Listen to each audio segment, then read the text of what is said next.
The flight from Istanbul to Toronto had barely taken off when the wailing began. A tiny newborn, no more than a few weeks old, burst into loud, frantic screams, shaking with every breath. His father, young, pale, already exhausted, bounced him helplessly in his arms. "Shoo, buddy, please, please," he whispered, voice trembling. Across the aisle, a businessman sighed dramatically. A woman pressed her face into a pillow. Someone muttered, "Great. 8 more hours of this." But the father didn't glare back. He didn't defend himself. His shoulders just collapsed a little more. Because he wasn't just a dad. He was a single dad.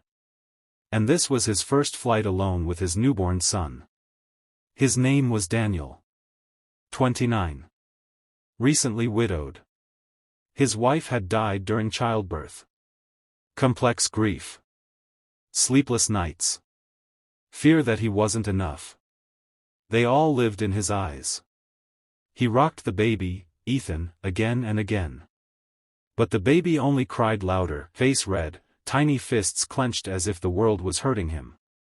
"Can I help you with anything?" a flight attendant whispered sympathetically. I don't know what he wants," Daniel admitted, voice cracking.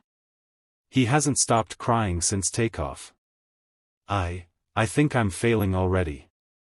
His confession wasn't loud. But someone heard it. For rows back, a woman looked up from her book.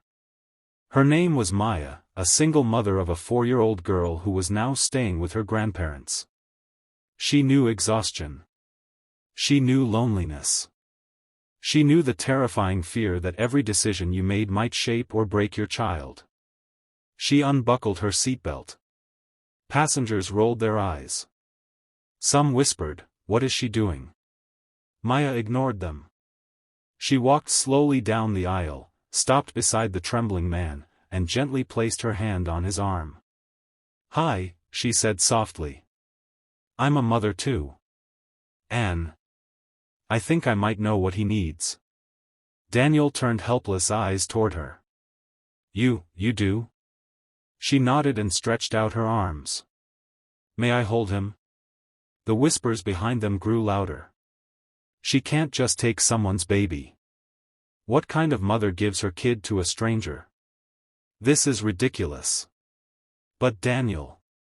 He just looked at his son, then at her warm, steady eyes.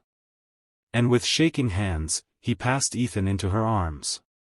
The baby wailed, until Maya pressed him to her shoulder, swayed gently, and hummed. A melody soft as a memory. Within minutes, he stopped crying. Complete silence filled the cabin. Passengers blinked. Someone dropped a pen. A child whispered, "Magic." Daniel covered his mouth with his hand, overwhelmed by relief. How did you do that?" he whispered. She smiled faintly. "He misses his mother's heartbeat," she said softly. "This position, this rhythm, it comforts newborns. My daughter cried the same way." He stared at her, stunned. Grateful. Shaking. Maya continued rocking Ethan, humming until his tiny breaths evened and his eyelids drooped. She looked at Daniel. "Rest," she whispered. "I'll hold him for a while. You look like you haven't slept in days." His eyes filled instantly. Because she was right. He hadn't. Maya sat beside him. Ethan slept on her chest. And for the first time since his wife died, Daniel slept. 2 hours passed. The cabin lights dimmed, people watched movies or slept. But Maya never stopped holding the baby. She kept his head supported, fingers gently stroking his back. The rise and fall of his tiny breath steadied her own heartbeat. When Daniel finally woke, he jerked upright. "Oh my God, Ethan. I'm so sorry, I didn't mean to." Maya shook her head. "He's okay. Perfectly okay." Daniel looked at his son sleeping peacefully against a stranger's heart, and the dam inside him broke. His voice cracked as he whispered, I haven't seen him this calm since the hospital. Maya gently shifted Ethan back into his arms. Daniel, she said in a soft but steady tone, you're not failing. You're grieving. You're learning alone. That takes courage most people will never understand. His hands trembled. No one has said anything like that to me, not once. She almost reached for his hand, almost. But instead said. People forget single parents are human. They forget love is a battle we fight quietly. He nodded, breathing shakily. The plane hit light turbulence. Daniel instinctively shielded Ethan. Maya instinctively held Daniel's arm. They shared a quiet, unspoken warmth. After a moment, Daniel asked, do you mind telling me your story? You didn't hesitate to help me. Most people wouldn't even look at us. Maya exhaled. My daughter is 4 now. Her father left before she was born. I raised her alone. I know how loud silence can feel at 3 a.m. I know what a crying baby can do to your sanity. And I know what it means to wish someone, just one person, would help without judgment. Daniel swallowed hard. You were that person today. She gave a small smile. You'd do the same for someone else. They spoke for the next hour, about fears, hopes, mistakes, triumphs. About parenthood. About loss. About survival. It wasn't romantic. It wasn't forced. It was something gentler, 2 tired souls recognizing each other. As the plane descended, Ethan stirred and cooed. Maya brushed his cheek with her fingertip.